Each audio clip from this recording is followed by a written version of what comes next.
আল্লাহ পাক রব্বুল আলামিন পবিত্র কোরআনুল কারীমে জানিয়ে দেন, وَكُلَّ إِنسَانٍ أَلْزَمْنَاهُ طَائِرَهُ فِي عُنُقِهِ وَنُخْرِجُ لَهُ يَوْمَ الْقِيَامَةِ كِتَابًا يَلْقَاهُ مَنشُورًا اقرأ كتابك كفى بنفسك اليوم عليك حسيبا الله أكبر আল্লাহ পাক রব্বুল আলামিন বলেন, প্রত্যেকটা মানুষের সাথে তার আমলনামাটাকে আমি সংযুক্ত করে দিয়েছি। কঠিন কিয়ামতের ময়দানে আল্লাহ পাক রব্বুল আলামিন ওই আমলনামাগুলো উন্মুক্ত করে দিবেন। একটা কিতাব খোলার পরে যেমন আমাদের সামনে যদি আমরা কিতাব খুলি, ওই কিতাবটা আমরা দেখে দেখে পড়তে পারি, কিয়ামতের ময়দানে আল্লাহ পাক রব্বুল আলামিন বান্দার আমলনামাগুলোকে উন্মুক্ত করে দিবেন, খুলে দিবেন। আল্লাহ পাক যখন গোলামের আমলনামাগুলো উন্মুক্ত করবেন, আমলনামাটাকে খুলে দিবেন। আমলনামা খুলে দেওয়ার পরে ওই আমলনামা পড়ার জন্য আর কোনো অন্য লোকের প্রয়োজন হবে না। আল্লাহ পাক রব্বুল আলামিন নিজেই গোলামকে বলবেন, গোলাম আজকে তুমি তোমার আমলনামাটা তুমি নিজেই পড়ো। আল্লাহ পাক পবিত্র কোরআনুল কারীমে কোট করেন, ইকরা কিতাবাকা কাফা বিনাফসিকাল ইয়াউমা আলাইকা হাসিবা। আল্লাহু আকবার। আল্লাহ পাক বলেন, আজকে তোমার আমলনামাটা তুমি পড়ো। আজকে তুমি যা আমল করে এসেছো এই সব কিছু তুমি এখন দেখে দেখে পড়ো। তোমার জীবনের শেষ সময় পর্যন্ত তুমি কি আমল করেছো? তুমি কি 5 ওয়াক্ত নামাজ ঠিক মতো পড়েছো কিনা? তুমি কি 5 ওয়াক্ত নামাজ সঠিক সময় আদায় করেছো কিনা? তুমি যৌবনের হেফাজত করেছো কিনা? নারী তুমি পর্দা করেছো কিনা? স্বামীর কথা অনুযায়ী চলেছো কিনা? তুমি তোমার মালের যাকাত দিয়েছো কিনা? তুমি তোমার ধন সম্পদের যাকাত দিয়েছো কিনা? তুমি আল্লাহ পাকের বিধান অনুযায়ী নবীজির তরিকা মোতাবেক তুমি চলেছো কিনা? এই বিস্তারিত বিবরণ এই আমলনামার মধ্যে রয়ে গেছে। ইকরা কিতাবাক, আজকে তুমি তোমার আমলনামাটা পড়ো। তোমার আমলনামার হিসাব কষার জন্য তুমি নিজেই নিজের জন্য যথেষ্ট হয়ে যাবে। আল্লাহ পাক বলেন, ইকরা কিতাবাক কাফা বিনাফসিকাল ইয়াউম আলাইকা হাসিবা। আজকের এই দিনে হিসাব রক্ষক হিসাবে, হিসাবকারী হিসাবে আজকে তুমি তোমার জন্য যথেষ্ট। কথা বলুন ঠিক কিনা? প্রিয় মুসলমান ভাইয়ারা আমার, কঠিন কিয়ামতের ময়দানে আল্লাহ পাক রব্বুল আলামিন এক গোলামকে ডাক দিবেন, একজন বান্দাকে ডাকবেন তার আমলনামাটাকে ওজন করার জন্য। ওই বান্দার 99টা আমলনামা শুধুমাত্র গুনাহে পরিপূর্ণ, গুনাহ দ্বারা ভরপুর। আল্লাহ পাক যখন ওই গোলামকে ডাক দিবেন, গোলাম 99টা খাতা ভর্তি গুনাহ। গোলাম যখন দেখবে একটা দুইটা খাতা নয়, 100টা খাতার মধ্যে 99টা খাতা শুধুমাত্র গুনাহ দ্বারা পরিপূর্ণ। সারা জীবন শুধুমাত্র গুনাহ করেছে আর গুনাহ, কোনো নেক নাই, কোনো ভালো আমল নাই। 99টা খাতা ভর্তি গুনাহ। আল্লাহ পাক রব্বুল আলামিন যখন বান্দার হিসাবটা স্টার্ট করবেন, শুরু করে দিবেন, ওই সময় বান্দা নিজেই বলবে, মালিক এতগুলো খাতা ভর্তি শুধু গুনাহ আর গুনাহ, আমার জন্য তো জাহান্নামের ফয়সালা হয়ে যাবে। আল্লাহ পাক রব্বুল আলামিন তারপরেও ফেরেশতাদেরকে বলবেন, আমার ফেরেশতারা এই গোলামের আমলনামাগুলোকে ওজন করা শুরু করে দাও। আল্লাহু আকবার। যার 100টি আমলনামার মধ্যে 99টা আমলনামার খাতা শুধুমাত্র গুনাহ আর গুনাহ, এই বেচারা বিনা হিসাবে জাহান্নামে যাবে। কথা বলুন ঠিক কিনা? ফেরেশতারা আশ্চর্য হয়ে যাবে। ফেরেশতারা বলবে, মালিক এই বান্দার আমলনামাটা ওজন করার কোনো প্রয়োজন নাই। 100টি আমলনামার মধ্যে 99টা আমলের খাতা গুনাহ দ্বারা পরিপূর্ণ। এই বান্দা তো মাপ পাবে না, এই বান্দা তো জাহান্নামী হয়ে যাবে, এর আমলনামাটা বড় ওজন করার কি প্রয়োজন? আল্লাহ পাক রব্বুল আলামিন ফেরেশতাদেরকে বলবেন, আমার ফেরেশতারা আমার বান্দা কি সঠিক হিসাব না বুঝিয়ে দিয়ে তুমি তো তার জন্য জান্নাত আর জাহান্নামের ফয়সালা দিতে পারো না, কথা বলুন ঠিক কি না? আমল নামাটা যদি ওজন না করা হয়, বান্দার সামনে যদি ওপেন না করা হয়, তাহলে তো তুমি সিদ্ধান্ত দিতে পারো না। ফেরেশতারা বাধ্য হয়ে 99টা গুনাহ ভর্তি আমল নামা একটা পাল্লার মধ্যে উঠায়া দিবেন, আরেকটা পাল্লা এখনো পর্যন্ত খালি। প্রিয় মুসলমান ভাইয়ারা, আমার কলিজার টুকরা যুবক, জীবনের কোন আমলটুকু তোমার জন্য কবুল হয়ে যাবে? কোন কথাটুকু তোমার জন্য কবুল হয়ে যাবে? কোন সিজদা তোমার কবুল হয়ে নাজাতের জারিয়া হয়ে যাবে? কোন আমলটা, কোন কথাটুকু, কোন জিকির আমার জন্য কবুল হয়ে নাজাতের ফয়সালার কারণ হয়ে যাবে? গোলাম কিন্তু বলতে পারে না, কথা বলুন ঠিক কিনা? এই জন্য কোনো আমলকে ছোট করে দেখার কোনো সুযোগ নাই। যখন যে আমলের সুযোগ আছে ওই আমলটাই ইখলাসের সাথে করা চাই। নবী করিম সাল্লাল্লাহু আলাইহি ওয়াসাল্লাম বলেন, কঠিন কিয়ামতের ময়দানে আল্লাহ পাক রব্বুল আলামিন বান্দাকে মাফ করে দেওয়ার জন্য ওসিলা তালাশ করবেন, ওসিলা খুঁজতে থাকবেন। কোন ওসিলায় আমার গোলাম বান্দা বান্দীদেরকে মাফ করে জান্নাতে দেওয়া যায়? সুবহানাল্লাহ। ফেরেশতারা তো আশ্চর্য হয়ে যাবে, যেখানে 99টা খাতা ভর্তি শুধু গুনাহ আর গুনাহ, এই বান্দার আমলনামাটা মাপার তো কোনো প্রয়োজন ছিল না। আল্লাহ পাক রব্বুল আলামিন যখন বারবার বলবেন ওজন করার কথা, ফেরেশতারা 99টা খাতাকে এক পাল্লার উপরে উঠায়া দিবেন। আল্লাহ পাক রব্বুল আলামিন ছোট্ট একটা কাগজের টুকরা বের করবেন। ছোট্ট একটা কাগজের টুকরা যখন বান্দা দেখবে, ওই সময় বান্দা জোরে জোরে চিৎকার করে আওয়াজ করে বলতে থাকবে, মা হাদিহিল বিতাকা মা হাদিহিস সিজিল্লাত, মালিক এতগুলা গুনাহ ভর্তি খাতা এক পাল্লায়, আর আপনি ছোট্ট একটা কাগজের টুকরা বের করেছেন। 99টা গুনাহ ভর্তি আমলের পাল্লার মোকাবেলায় ছোট্ট কাগজের টুকরা দিয়া কি লাভ হবে? কি লাভ হবে? আল্লাহ পাক রব্বুল আলামিনের কাছে যখন চিৎকার দিয়ে গোলাম বলবে, গোলাম নিজেই আশ্চর্য হয়ে যাবে। ছোট্ট একটা কাগজের টুকরা তো 99টা খাতার মোকাবেলায় তেমন কিছুই ভারী হবে না। এইভাবে যখন গোলাম চিৎকার করে করে বলতে থাকবে, আল্লাহ পাক রব্বুল আলামিন ওই বান্দার কোনো কথাই শুনবেন না, বরং ফেরেশতাকে বলবেন, আমার ফেরেশতারা এই 99টা গুনাহ ভর্তি আমলগুলো এক পাল্লায় রেখেছো, অপর পাল্লায় এই ছোট কাগজের টুকরাটা রেখে দাও। আল্লাহু আকবার। আল্লাহ পাকের আদেশ ক্রমে ফেরেশতারা যখন এই ছোট্ট কাগজের টুকরা অপর পাল্লার মধ্যে রেখে দিবেন, আর আল্লাহ পাক ফেরেশতাদেরকে বলবেন, আমার ফেরেশতারা এখন ওজন করা শুরু করে দাও। ফেরেশতারা যখন ওজন করা শুরু করে দিবে, ফলাফল দেখা যাবে, রেজাল্ট দেখা যাবে, ওই 99টা গুনাহ ভর্তি আমলের পাল্লার চাইতে ছোট কাগজের টুকরার পাল্লাটাই ভারী হয়ে গেছে। আল্লাহু আকবার। বান্দা বড় আশ্চর্য হয়ে যাবে, মালিক আমার তো যোগে আর বিয়োগে মিলে না, আমার তো হিসাবে মিলে না। এই যে গুনাহ ভর্তি 99টা আমলের দফতর এক পাল্লায়, আর ছোট্ট একটা কাগজের টুকরা আপনি উঠায় দিলেন আর এক পাল্লার মধ্যে। রেজাল্ট তো হওয়ার কথা এমন, 99টা খাতা যেখানে আছে সেটাই ভারী হয়ে যাবে, কথা বলুন ঠিক কিনা? কিন্তু আমি দেখলাম রেজাল্ট তো ফলাফলটা উল্টা হয়ে গেল।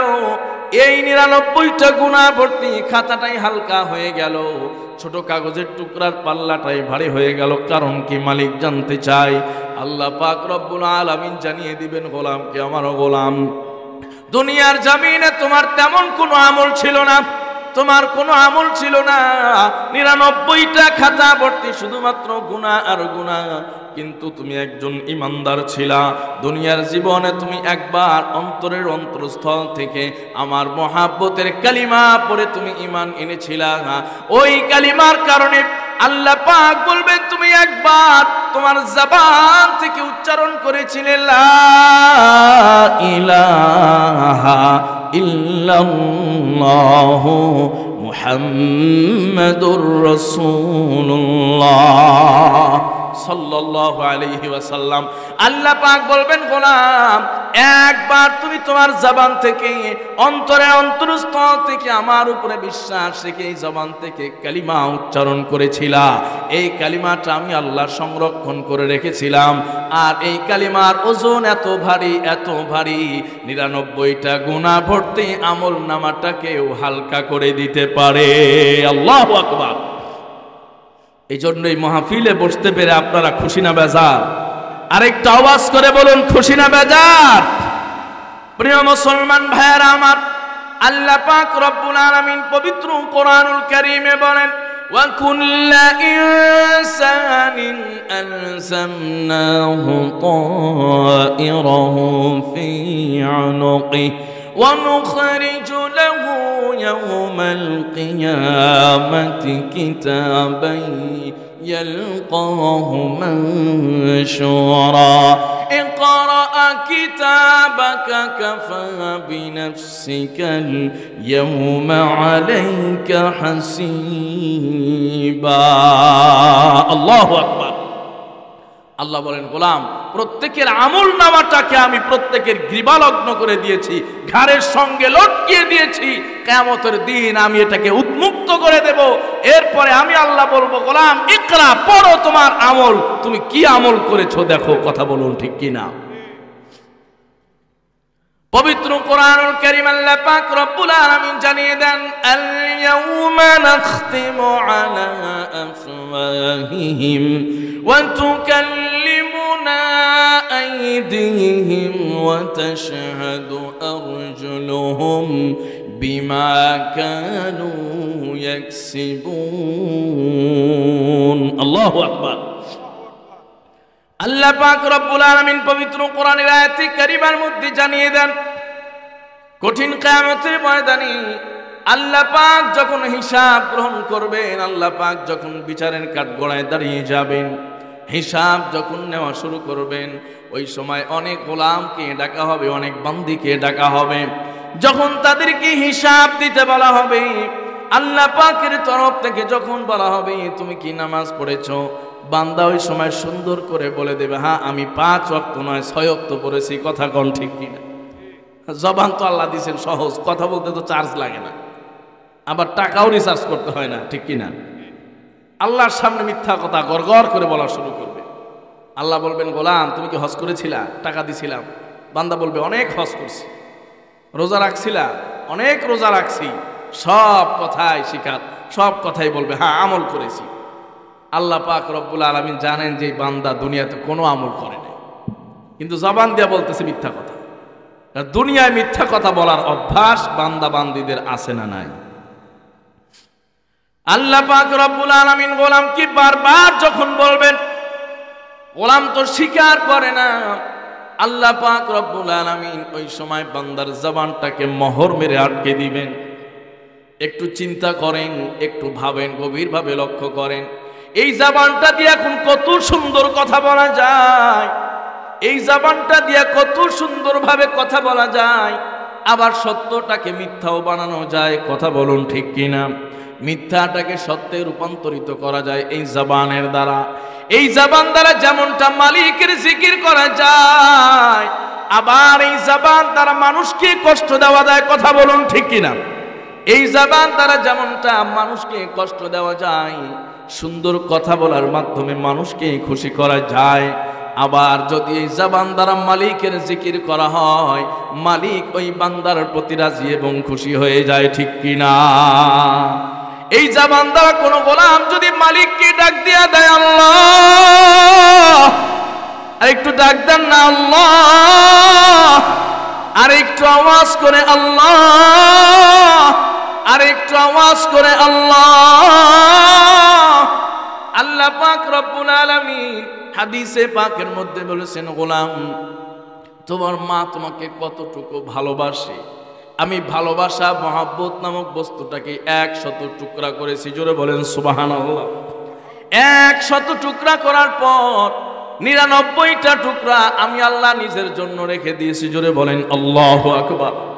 99টা টুকরা আমি মালিক নিজের জন্য রেখে দিয়েছি, আর 1 টুকরা থেকে, 1 অংশ থেকে এই কুল কায়নাতের যত মানুষ আছে, যত জিন আছে, যত হায়াওয়ান আছে, যত পশু পাখি আছে, সব পশু পাখির মধ্যে এক অংশ মহাব্বতকে আমি আল্লাহ বিলীন করে দিয়েছি, ছড়িয়ে ছিটিয়ে দিয়েছি।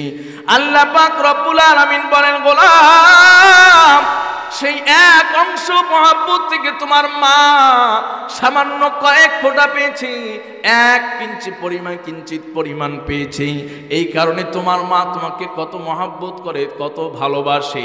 এই যে অনেক সময় যুবকরা, আমার কলিজার টুকরা যুবক এবং কিশোররা যখন অনেক সময় বাড়িতে বেশি দুষ্টামি করে, ফাজলামি করে, বাবা বলে ওর জন্য খাবার বন্ধ করে দেওয়া হলো, কথা বলুন ঠিক কিনা?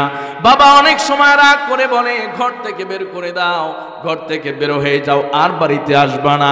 কিন্তু মা, জনম দুঃখিনী মা, সব চাইতে বেশি পরম মহাব্বত আর ভালোবাসার মা জননী সন্তানকে বাড়ি থেকে বের করে দিতে পারে না। বাবা যদি এই দরওয়াজা দিয়া বের করে দেন, মা ওই দরওয়াজা দিয়া ঘরে ঢুকায়া খাবার দিয়া দেয়, ঠিক কিনা? প্রিয় মুসলমান ভাইরা, আমার আল্লাহ পাক রব্বুল আলামিন বলেন, গোলাম এই যে তোমার মা দুনিয়াতে তোমাকে মহব্বত করেন, ভালোবাসেন, আল্লাহ পাক রব্বুল আলামিন তোমাকে আর আপনাকে, আমাকে আর আপনাকে যখন মায়ের গর্ভ থেকে বের করে দিলেন, মাত্র বাচ্চা অবস্থায় যখন মায়ের গর্ভ থেকে ডেলিভারি হয়ে গেল, আমার আর আপনার কথা বলার কোনো ভাষা ছিল না, কথা বলুন ঠিক কিনা? আমার আপনার কথা বলার কোনো ভাষা ছিল না। আমি আর আপনি বাংলাও বলতে পারতাম না, ইংরেজিও বলতে পারতাম না, উর্দু ফার্সি কোনো ভাষা জ্ঞান আমাদের মধ্যে ছিল না। এমন একটা দুরবস্থায়, এমন একটা কঠিন অবস্থার মধ্যে আল্লাহ পাক রব্বুল আলামিন আমাকে আর আপনাকে একটা মাত্র ভাষা দিয়েছিলেন, সেই ভাষাটা হলো কান্নার ভাষা। এই কান্নার ভাষা দ্বারা আমি আর আপনি আমার মাকে যখন আমরা ডাক দিয়েছি, ওই ভাষার মধ্যে, কান্নার আওয়াজের মধ্যে আমার আর আপনার মা আমার প্রয়োজনের কথাগুলো বুঝে নিয়েছেন, কথা বলুন ঠিক কিনা? আমি যখন একবার কান্না করে ডাক দিলাম, আমার মা বুঝতে পারলো আমার সন্তানের ক্ষুধা লেগেছে, দুধ পান করাইতে হবে, কথা বলুন ঠিক কিনা? আবার কিছুক্ষণ পর আমি যখন আবার কান্না করলাম, আমার মা কান্নার আওয়াজ থেকে বুঝে নিল আমার সন্তানের পেশাবের প্রয়োজন হয়েছে। আবার কিছুক্ষণ পরে যখন আমি কান্না করলাম, আমার মা ওই সময় বুঝে ফেললো আমার সন্তান হয়তো পানি পিপাসা লেগেছে, তার জন্য পানির ব্যবস্থা করতে হবে। এই জন্য হাদিস শরীফের মধ্যে এসেছে, নবীজি সাল্লাল্লাহু আলাইহি ওয়াসাল্লাম বলেন, আল্লাহ পাক রব্বুল আলামিনের হাবিব বিশ্ব নবী সাল্লাল্লাহু আলাইহি ওয়াসাল্লাম বলেন যে তুমি সব চাইতে উত্তম ব্যবহার করবে, উত্তম আচরণ করবে হলো তোমার মায়ের সাথে। এক সাহাবী এসে জিজ্ঞেস করলেন, ইয়া রাসূলুল্লাহ, আমি কার সঙ্গে উত্তম আচরণ করব? নবীজি বললেন, তোমার মায়ের সাথে। এইভাবে সাহাবী আমার তিনবার জিজ্ঞেস করলেন, নবীজি তিনবার তার মায়ের কথা বললেন, চতুর্থভাবে বাবার কথা বললেন। জোরে বলেন সুবহানাল্লাহ। শুধু তাই নয়, ইসলামে মায়ের মর্যাদা কত বেশি দান করা হয়েছে। নবী করিম সাল্লাল্লাহু আলাইহি ওয়াসাল্লাম বলেন, আল জান্নাতু তাহতা আকদামিল উম্মাহাত, তোমার মায়ের পায়ের নিচে হলো তোমার জান্নাত। আল্লাহু আকবার। এজন্য কোন গোলাম যদি দুনিয়ার জমিনে এবং আখিরাতেও যদি সফলতার কামিয়াবি অর্জন করতে চায়, সেই জন্য মা বাবার খেদমত করে, মা বাবার সেবা করে, মা বাবার দোয়া নেওয়ার চেষ্টা করে। মা বাবার যদি কেউ দোয়া নিতে পারে, দোয়া যদি নিয়ে নিতে পারে, ওই গোলামের প্রতি যিনি সন্তুষ্ট হয়ে যাবেন তিনি কে? আরেকটু আওয়াজ করে বলেন, তিনি কে? প্রিয় মুসলমান ভাইয়েরা আমার, মা বাবার দোয়াটা হলো গুলির মতো লেগে যায়। জোরে বলেন ঠিক কিনা? বন্দুকের গুলি মিস হয়ে যেতে পারে, কিন্তু মা বাবার দোয়া কোনো সময় মিস হয়ে যেতে পারে না। তোমার জন্য তোমার মা বাবা যদি দোয়া করেন, ওই দোয়া কোনো সময় মিস হয় না।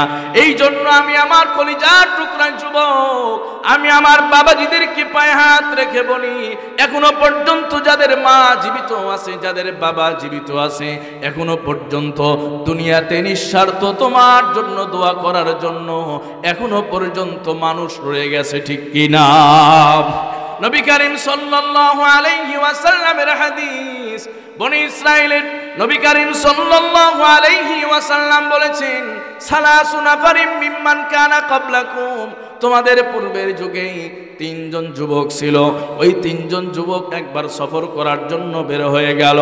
তিনজন যুবক যখন সফরের উদ্দেশ্যে বের হয়ে গেল, হঠাৎ সন্ধ্যার আগ মুহূর্তে লক্ষ্য করলেন যুবকেরা আকাশে মেঘ দেখা যায়, মেঘাচ্ছন্ন হয়ে গিয়েছে।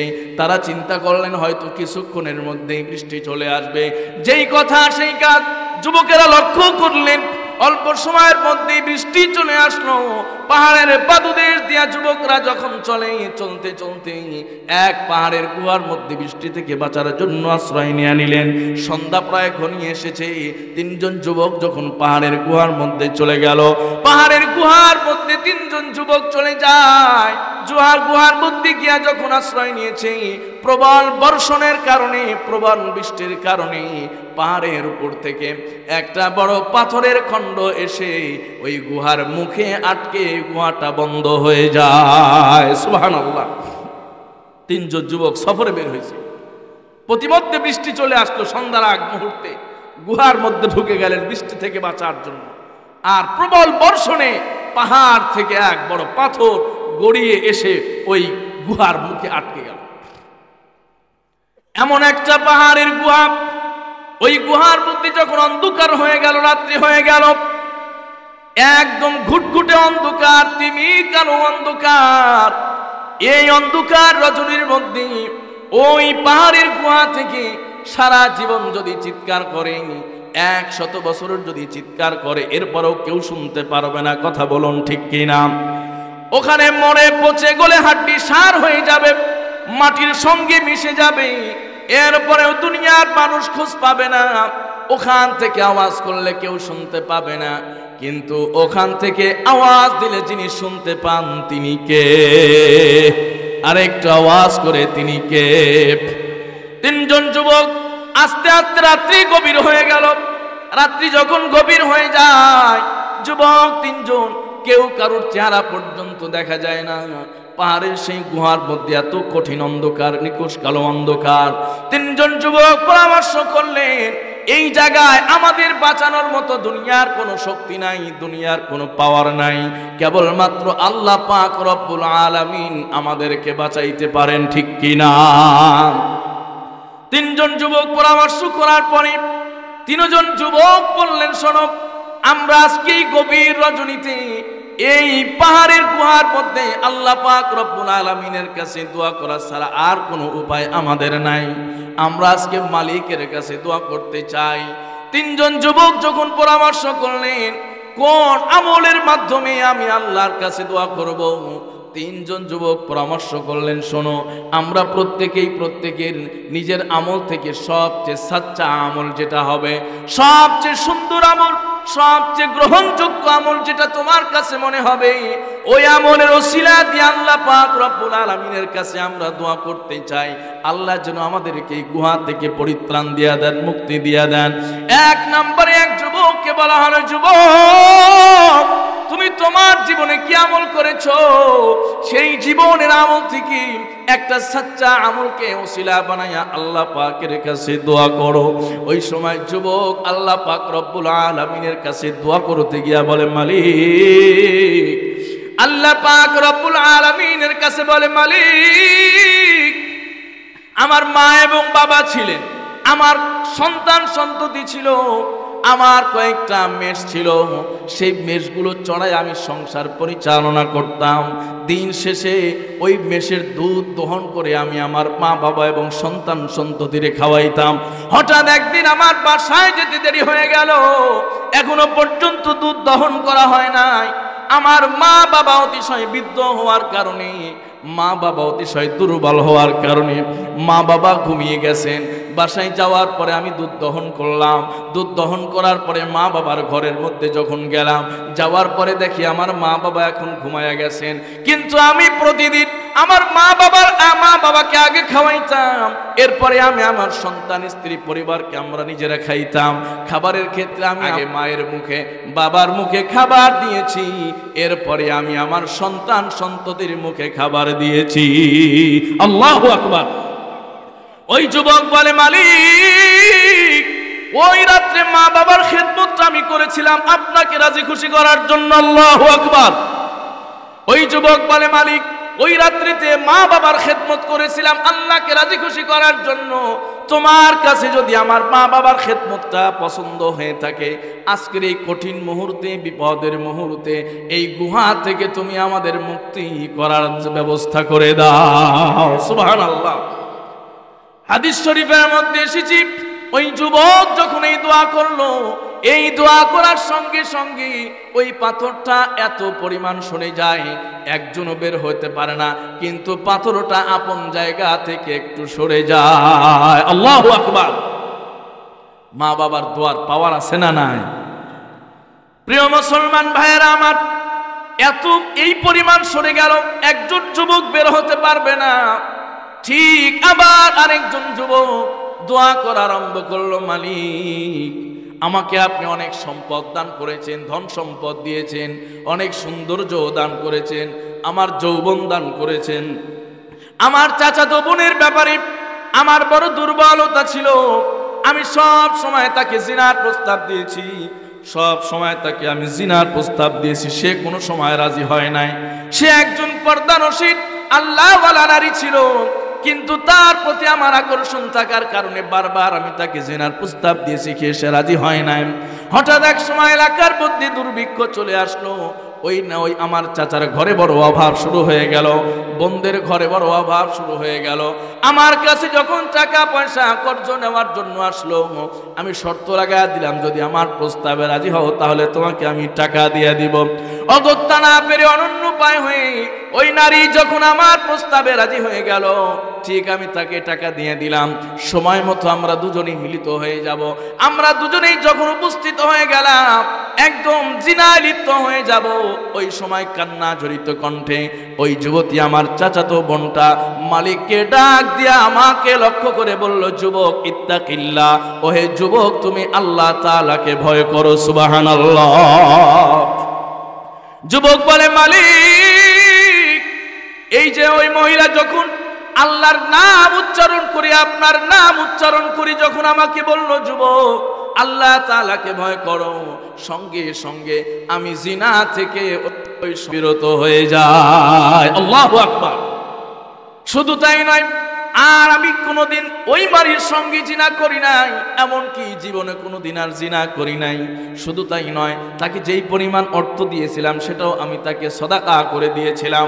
যুবক বলে, মালিক যদি আমার এই আমলটা আপনার কাছে ভালো লেগে থাকে, আজকের এই কঠিন বিপদের সময় আপনি আমাদেরকে এখান থেকে নাজাতের ফয়সালা করে দিবেন। কিতাবের মধ্যে লেখা হয়, ওই যুবকদের সামনে যেই পাথরটা ছিল আর একটু সরে গেল। জোরে বলেন সুবহানাল্লাহ।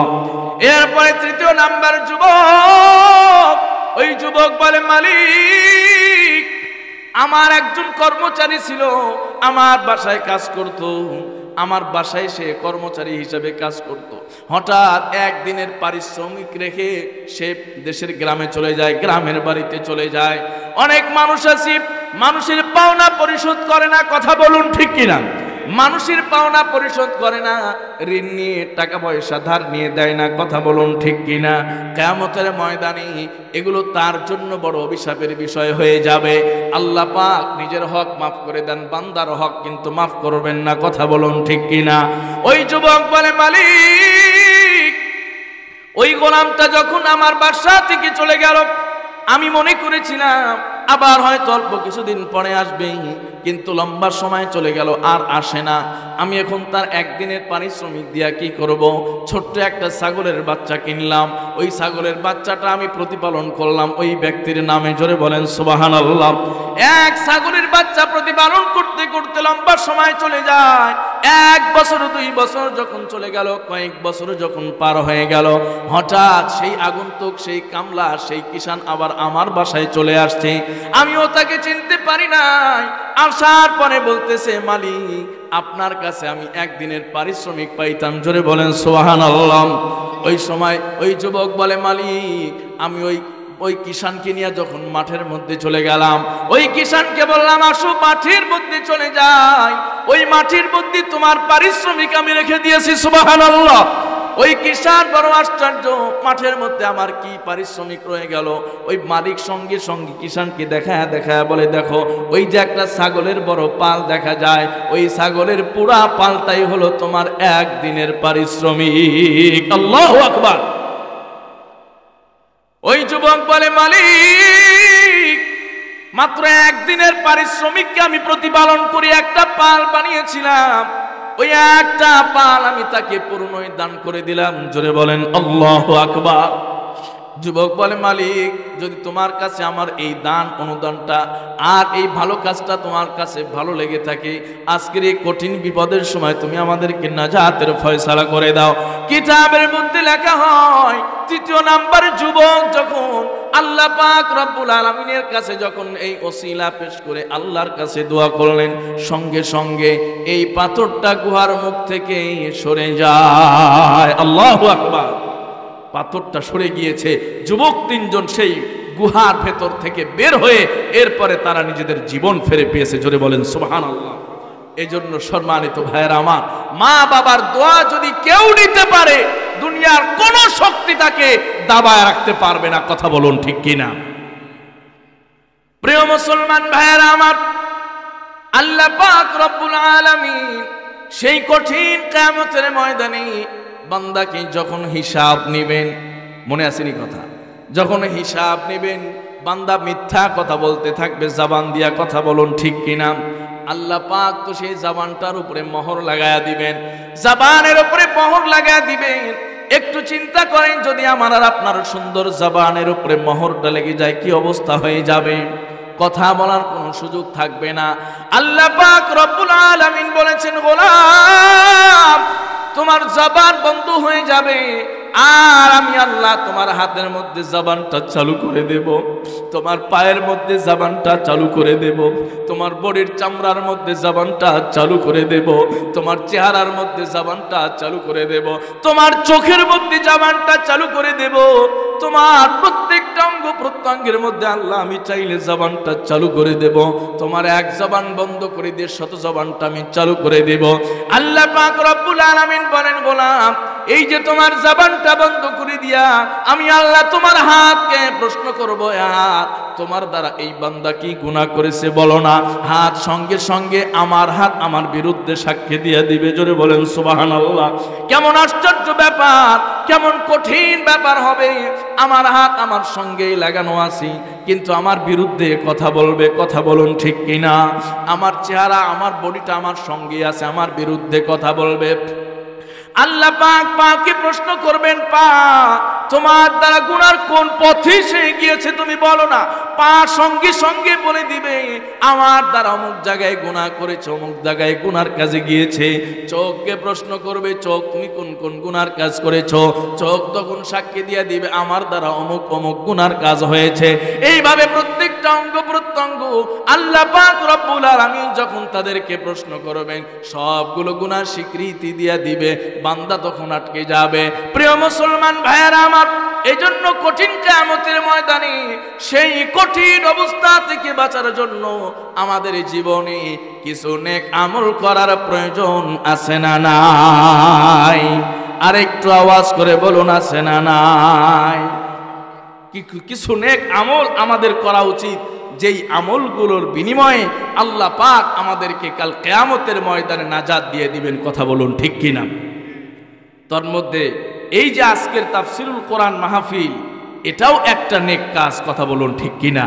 এই নেক কাজের দ্বারা একজন মানুষের যদি হেদায়েত হয়ে যায়, একজন মানুষ যদি জাহান্নামের ভয়ে 2 ফোঁটা চোখের পানি ফেলে তাওবা করে নিজের গুনাহকে পরিষ্কার করতে পারে আর নামাজি হতে পারে, এই যুব সমাজ কামিয়াব হয়ে যাবে। কথা বলুন ঠিক কিনা? এই যুব সমাজ সফল হয়ে যাবে। হতে পারে এই মাহফিলের কারণে এই যুব সমাজের প্রত্যেকটা সদস্যকে আল্লাহ পাক কাল কিয়ামতের ময়দানে মাফ করে জান্নাত দিয়ে দিবেন। কথা বলুন ঠিক কিনা? কারণ কোন আমল কোন কাজ আল্লাহ পাকের কাছে মঞ্জুর হয়ে যাবে, মাকবুল হয়ে যাবে, এটা পৃথিবীর কোন শক্তি কোন মানুষ বলতে পারে না। কথা বলুন ঠিক কিনা? এই জন্য সম্মানিত ভাইয়েরা, জীবনে কোনো কিছু করে যাওয়া উচিত যেগুলোকে আল্লাহ পাকের কাছে আমরা কি করতে পারবো, পেশ করতে পারবো। 3 জন যুবক কঠিন মুহূর্তে, কঠিন সিচুয়েশনে জীবনের কোনো আমল তাদের স্মরণ হয় নাই। গুরুত্বপূর্ণ একটা আমল স্মরণ হয়েছে। আজকে আমি যদি আপনাদেরকে প্রশ্ন করি, দেখবেন যদি বলি যে আপনি বলেন তো আপনার জীবনের কোন কাজটা আপনি আল্লাহর সামনে পেশ করতে পারবেন, যেটা আপনি আল্লাহর জন্য করেছেন, আমার মনে হয় আমি তো খুঁজে পাই না, ঠিক কিনা? প্রত্যেকেই বুকে হাত দিয়া খুঁজে পাবেন যে আল্লাহর সামনে কোনটা আমি পেশ করব, কোনটা কেবলমাত্র আল্লাহর জন্য করেছি। যাকাত দিয়েছি, মানুষ দাতা বলবে। রোজা রেখেছি, মানুষ রোজাদার বলবে। নামাজ পড়েছি, মানুষ মুসল্লি বলবে। হজ করেছি, মানুষ হাজি বলবে। এখন তো সমাজে হজ করার পরে হাজি না বললে ইমামদের চাকরি থাকে না, কথা কোন ঠিক কিনা? এরকম হাজি সাহেব আছে না নাই? হাজি সাহেব বলে নাই, নতুন হজ করছে এজন্য ইমাম মুয়াজ্জিন বিদায়, এরা আমার হাজি সাহেব কয় না। প্রিয় ভাইয়েরা, এই যে আমাদের আমলের দশা, এই জন্য জীবনে নিজেরা যদি নিজেদেরকে প্রশ্ন করি, ইস্তাফতি নাফসাক, তুমি যদি তোমাকে প্রশ্ন করো যে কোন আমলটা আল্লাহর দরবারে পেশ করবা, দেখবেন 60 বছরের ইবাদত থেকে আমার মনে হয় একটাও খুঁজে পাওয়া যাবে না, কথা বলুন ঠিক কিনা? এই জন্য কিছু আমল এমন করা উচিত যে আমলগুলো আমরা আল্লাহ পাক রব্বুল আলামিনের কাছে গ্রহণযোগ্য হিসাবে তুলে ধরতে পারবো। আল্লাহর কাছে যদি কবুল হয়ে যায়, মাকবুল হয়ে যায়, ওই আমলটা বড় হওয়ার প্রয়োজন হয় না, ওই আমলটা অনেক ভারী হওয়ার প্রয়োজন হয় না, ওই আমলটা অনেক বেশি হওয়ার প্রয়োজন হয় না। ওই আমলটা যদি সামান্য পরিমাণ হয় আর যদি মালিকের দরবারে কবুল হয়ে যায়, ওই আমলের দ্বারা যিনি আমাদেরকে মাফ করে দিতে পারেন তিনি কে?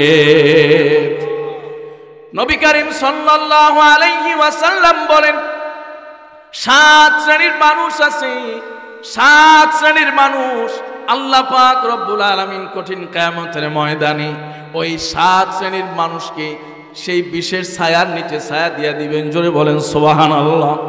7 শ্রেণীর মানুষ যাদেরকে আল্লাহ পাক রব্বুল আলামিন কঠিন কিয়ামতের ময়দানে যখন এমন এক কঠিন পরিবেশ তৈরি হয়ে যাবে, এই যে বর্তমান সময়ে সূর্য আমাদেরকে তাপ দেয়, সূর্য একটা পিঠের একটা অংশ দিয়ে তাপ দেয়, আল্লাহ পাক রব্বুল আলামিন সূর্যকে 12টা মুখ দান করেছেন।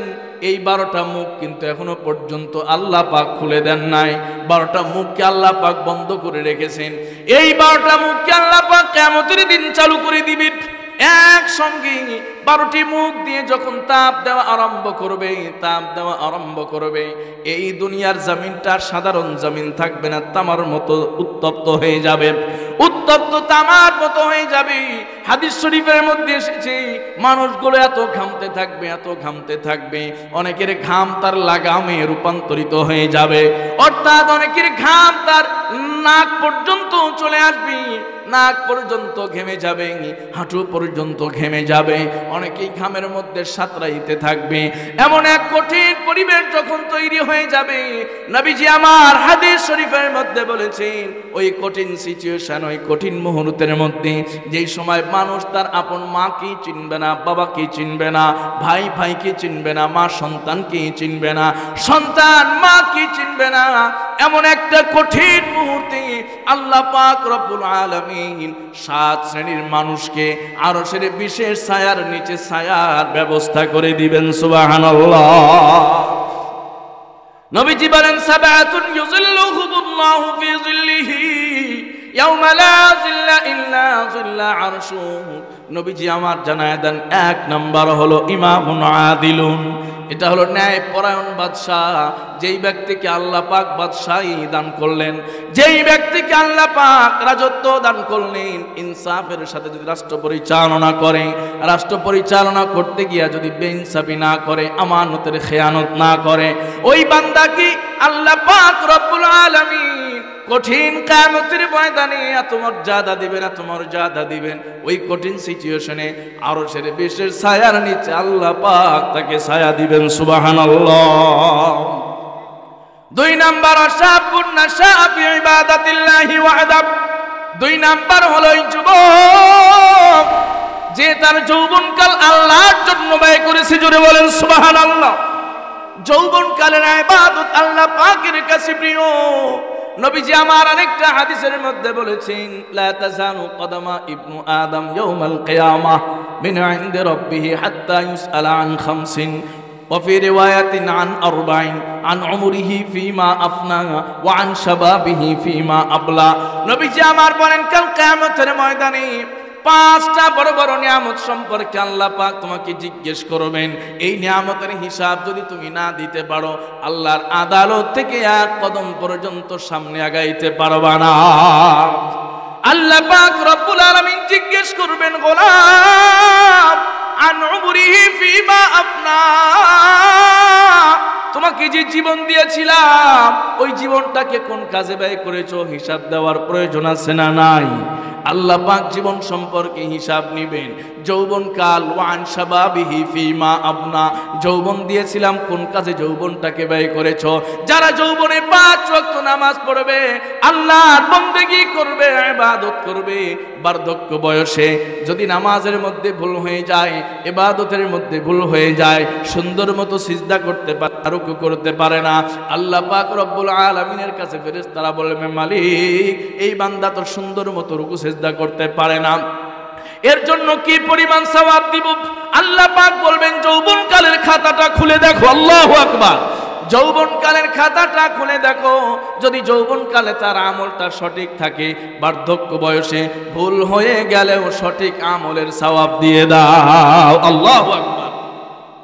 2 নাম্বার ওয়াশাবুন নাশা ফি ইবাদাতিল্লাহি ওয়াহদা।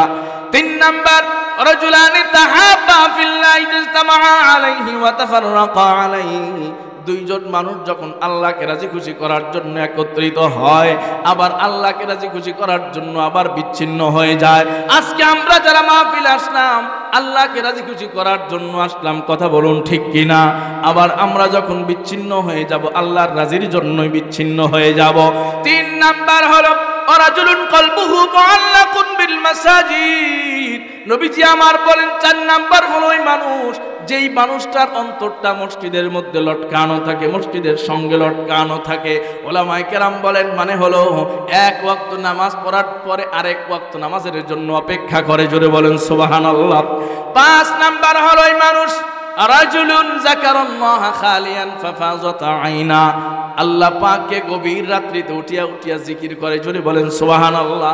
আল্লাহর কাছে মাপ চাইয়া চাইয়া চোখের পানি ফেলে দেয়। এরপরে 6 নাম্বার আল্লাহর ওই গোলাম দাআত ইমরাআতুন যাতু হাসাবিন ওয়া জামাল ফাকালা ইন্নী আখাফুল্লাহ। আল্লাহ পাক রব্বুল আলামিনের ওই গোলাম, যেই গোলামকে সুন্দরী নারীরা জিনার প্রস্তাব দেয়, সুন্দরী নারীরা যখন তাকে জিনার প্রস্তাব দেয়, ভালোবাসার প্রস্তাব দেয়, ওই যুবক ওই সময় উত্তর দেয় ইন্নী আখাফুল্লাহ, আমি যাকে ভয় করি তিনি কে? আরেকটু আওয়াজ করে, আমি যাকে ভয় করি তিনি কে? ওই গোলাম ওই যুবক বলে ইন্নী আখাফুল্লাহ, আমি আল্লাহ পাককে ভয় পাই। এই কথা বলার পরে যুবক যখন জিনা থেকে বিরত থাকে আল্লাহ পাক খুশি হয়ে যায়। জোরে বলেন সুবহানাল্লাহ। 7 নাম্বার হলো ওই যুবক ওই আল্লাহর গোলাম দ্বীনের জন্য ব্যয় করে, দ্বীনের জন্য দান করে। ডান হাত দিয়া দান করে, বাম হাতেও জানে না। জোরে বলেন সুবহানাল্লাহ। বাম হাত দিয়া দান করে, ডান হাতেও জানে না। আজকালকে দানবীর না বললে মন খারাপ করে, কথা বলেন ঠিক কিনা? আজকালকে প্রশংসা না বললে মনের মধ্যে বড় ব্যথা। কিন্তু আমার নবী বলেন এই 7 শ্রেণীর মানুষ দুনিয়ার জমিনে থাকলে তাদেরকে সুসংবাদ দিয়া দাও, কঠিন কিয়ামতের ময়দানে আল্লাহ পাক রব্বুল আলামিন আরশের ছায়ার নিচে তাদেরকে ছায়া দিয়া দিবেন। সুবহানাল্লাহ। এই 7 শ্রেণীর মানুষকে আল্লাহ পাক রব্বুল আলামিন বিশেষ ছায়ার নিচে ছায়া দিবেন। যাদেরকে আরশের যাদেরকে কিয়ামতের ময়দানে ছায়া দিবেন তাদেরকে জাহান্নামে দিবেন, তাদেরকে অটোমেটিক জান্নাতে দিয়ে দিবেন। কথা বলুন ঠিক কিনা? এই জন্য আমরা এই যুব সমাজকে সবসময় অ্যাপ্রিসিয়েট করতে চাই, তাদেরকে উৎসাহ দিতে চাই, তারা যেন ইসলামের সুশীতল ছায়ার নিচে চলে আসে। কথা বলুন ঠিক কিনা? আজকালকে বাংলাদেশে আলহামদুলিল্লাহ দেখা যায় যুব সমাজের উদ্যোগেই এই প্রোগ্রাম বেশি হচ্ছে। কথা বলুন ঠিক কিনা? এভাবে আস্তে আস্তে বাংলাদেশের যুব সমাজ তারা ইসলামের এক একজন যুবক এক একজন ইসলামের সৈনিকে রূপান্তরিত হয়ে যাবে। কথা বলুন ঠিক কিনা? প্রিয় মুসলমান ভাইয়েরা আমার মা বোনদের জন্য ছোট্ট একটা হাদিস। নবী করিম সাল্লাল্লাহু আলাইহি ওয়াসাল্লাম বলেছেন এই দুনিয়াতে থেকে নারীদের জন্য, মাদের জন্য জান্নাতে যাওয়ার সবচাইতে বড় সহজ বিষয়, সবচাইতে সহজ কাজ বেশি না। আমার নবীজি বলেন, নারীরা যদি ঘরে করবি, নিজের সতীত্বের হেফাজত করবি। আজকাল কেমন একটা অবস্থা হয়ে গেছে, ফেসবুক, ইন্টারনেট, মেসেঞ্জার, এই টুইটার এগুলো আসার কারণে আজকে যুবকদের যেমন চরিত্র ধোকা, চরিত্র নষ্ট হয়ে যায়, আবার ঠিক নারীদের, যুবতীদেরও চরিত্র নষ্ট হয়ে যাচ্ছে। কথা বলুন ঠিক কিনা? আজকে যুব সমাজ যেমনটা গুনাহের দিকে ধাবিত হয়ে যাচ্ছে, সাথে সাথে নারী সমাজও আজকে বেপরদা, বেহায়া হয়ে যাচ্ছে। আমি অনেক সময় আমার বয়ানের ক্ষেত্রে বলি, আমার মা, আল্লাহ পাক রব্বুল আলামিন আপনাকে এত মর্যাদা দিয়েছেন, সম্মান দিয়েছেন, আপনি আপনার মর্যাদা সম্মানটা এখনো হয়তো বোঝার চেষ্টা করেন না। আল্লাহ পাক রব্বুল আলামিনের হাবিব বিশ্ব নবী বলেন, যদি কোন নারী তার সতীত্বের হেফাজত করতে পারে, ইজ্জতের হেফাজত করতে পারে, পর্দার সহিত চলতে পারে, পর্দানসীন যদি হতে পারে, আর চতুর্থ নাম্বার ওয়া আতাআত বালাহা ওয়া ফি রিওয়ায়াতিন যাওজাহা, চতুর্থ নাম্বার যদি স্বামীর আনুগত্য করতে পারে, আল্লাহ পাক রব্বুল আলামিন কিয়ামতের ময়দানে ওই নারীর জন্য জান্নাতের 8টি দরওয়াজা খুলে দিয়ে তাকে অফার করবেন, যেই দরওয়াজা দিয়া চাও ওই দরওয়াজা দিয়া তুমি জান্নাতে চলে যাও। আল্লাহু আকবার। নারীদের জন্য জান্নাতে যাওয়া সবচাইতে সহজ, জোরে বলেন সুবহানাল্লাহ। আজকালকের নারীরা বেশি স্বাধীন চেতা হয়ে গেছে, স্বামীর আদেশ মানতে চায় না। কথা বলুন ঠিক কিনা? কথায় কথায় তর্ক ঝগড়া শুরু হয়ে যায়। আমি বলি, মা, আপনি আপনার জান্নাতকে নষ্ট করতেছেন। কথা বলুন ঠিক কিনা? স্বামী আর স্ত্রীর সম্পর্কের অবস্থা হলো এমন, অনেক সময় আমি উদাহরণ দিতে গিয়া বলি, একবার এক নারী ঘাটে পানি আনতে গিয়া আপনার পড়ে গিয়া স্রোতে ভেসে গেছে। এখন মানুষজন দেখছে মহিলা পড়ে গেল, স্রোতে ভেসে চলে যাচ্ছে, দৌড়ে গিয়া স্বামীরে খবর দিছে যে আপনার স্ত্রী নদীতে পড়ে স্রোতে ভেসে গেছে। কোন দিকে গেছে? ওই দিকে। আমার বিশ্বাস হয় না। সে উল্টা দৌড় শুরু করছে নদীর উল্টা দিকে। আপনি এই দিকে যান কে? আপনার স্ত্রী তো গেছে এই দিকে। যেই মানুষটা সারা জীবন আমার কথার উল্টা চললো, আজকে যে নদীতে পড়ে সিধা গেছে, এটা আমার বিশ্বাস হয় না, নিশ্চিত উল্টা গেছে। সম্মানিত ভাইয়েরা, আজকালকে স্বামী স্ত্রীর সম্পর্কের অবস্থা হয়ে গেছে এমন। কথা বলেন ঠিক কিনা? স্বামী স্ত্রীর সাথে বনিবনা নাই, স্ত্রী স্বামীর সাথে বনিবনা নাই। বর্তমানে বাংলাদেশে, বিশেষ করে ঢাকা সিটিতে ডিভোর্সের সংখ্যা সবচাইতে বেশি। ডিভোর্স এবং তালাক এটা আজকে মামুলি ব্যাপার হয়ে গেছে, সিম্পল ব্যাপার হয়ে গেছে। এবং একটা জরিপে দেখা গেছে অধিকাংশ তালাক এবং ডিভোর্স আসতেছে নারীদের তরফ থেকে। কারণ আজকে নারীরা বিভিন্ন দিকে তাকায়া, বিভিন্ন কিছু দেখে দেখে তারা স্বামীর প্রতি কৃতজ্ঞতা, আকর্ষণ, ভালোবাসা এগুলো তাদের আর নাই। এখন তারা নিজের চাকরি, নিজের অফিস, নিজের বিভিন্ন কর্মক্ষেত্র, ব্যাংক ব্যালেন্স এগুলো নিয়ে তারা ব্যস্ত থাকে। ভবিষ্যতে চিন্তা করে, স্বামীর ঘরে খেয়ে পড়ে নিজে সঞ্চয় করে এরপরে স্বামীর থেকে গিয়ে নিজে সেটেল হবে। আছে না নাই? এই ধরনের মারাত্মক ব্যাধি আজকে আমাদের সমাজের মধ্যে রন্ধ্রে রন্ধ্রে ঢুকে যাচ্ছে। এই জন্য আমি আমার মাদেরকে পায়ে হাত রেখে বলতে চাই, নবীজির একটা হাদিস, 1 নাম্বার 5 ওয়াক্ত নামাজ পড়া, 2 নাম্বার রমজানে রোজা রাখা, 3 নাম্বার সতীত্বের হেফাজত করা, 4 নাম্বার স্বামীর আদেশ অনুযায়ী চলা। আল্লাহ পাক আপনাকে জান্নাতের 1টি দরওয়াজা না 8টি দরওয়াজা উপহার দিবেন। জোরে বলেন সুবহানাল্লাহ। সম্মানিত ভাইয়েরা আমার, এই জন্য আল্লাহ পাক রব্বুল আলামিন যেন আমাদের সবাইকে সেই জান্নাতের জন্য কবুল আর মঞ্জুর করেন। সবাই পড়ি আমিন। আল্লাহ পাক যেন আমাদের এই যুব সমাজকে কবুল আর মঞ্জুর করেন। সবাই পড়ি আমিন। এই যে যুব সমাজ আজকে এই মাহফিল উপহার দিল, এতে আপনারা খুশি না বেজার? তাদের জন্য দোয়া করার দরকার আছে না নাই? এই মাহফিল যেন আল্লাহ পাক কিয়ামত পর্যন্ত দায়েম কায়েম রাখেন। সবাই পড়েন আমিন।